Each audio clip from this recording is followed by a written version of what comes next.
Angliya milliy terma jamoasida haqiqiy muammo mavjud, chunki ular 6-iyul soat 05:00 da hech kim raqib bo'lishni istamaydigan jamoaga qarshi maydonga tushadi. Bu jamoaning nomi Meksika.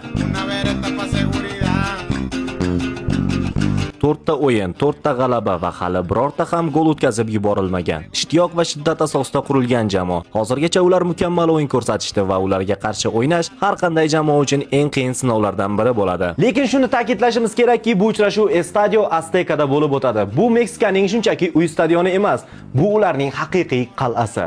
Stadion qurilganidan beri Meksika bu yerda 89 ta o'yin o'tkazib, atiga 2 tasida mag'lub bo'lgan. Dengiz sathidan qariyb 2100 metr, 7000 fut balandlikda joylashgan bu stadion raqib muxlislarning shovqinidan bo'g'ilmasa ham, siyrak havodan qiynalishlari mumkin. Bu Angliya uchun haqiqiy sinov bo'ladi. Ammo aynan mana shunday kechalar uchun yaratilgan bitta jamoa bo'ladigan bo'lsa ham, bu aynan Angliya milliy terma jamoasi. Chunki endi bu eng katta sahnalardan qo'rqib qoladigan Angliya emas. Bu Angliya umuman boshqacha. Jude Bellingham, Harry Kane, Declan Rice kabi futbolchilar bundan-da yuqori bosimlarni bosib o'tishgan. Agar ular Azteca stadionidagi bosimni yenga olishsa, o'yin butunlay Angliya foydasiga o'zgarishi mumkin. Meksikada muxlislar, mustahkam qal'a va mukammal natija bor. Savol esa bitta: Angliyada bularning barchasini yengib o'tishga yetarli sifat bormi? 6-iyul soat 05:00 da Estadio Aztecada mana shu o'yinni butun dunyodan tomosha qilishadi. Siz esa tomosha qilish uchun hoziroq profilim opisiyatsiyasida link ko'rsatilgan Telegram kanalga o'tib oling va o'yinni jonli efirda tomosha qilib,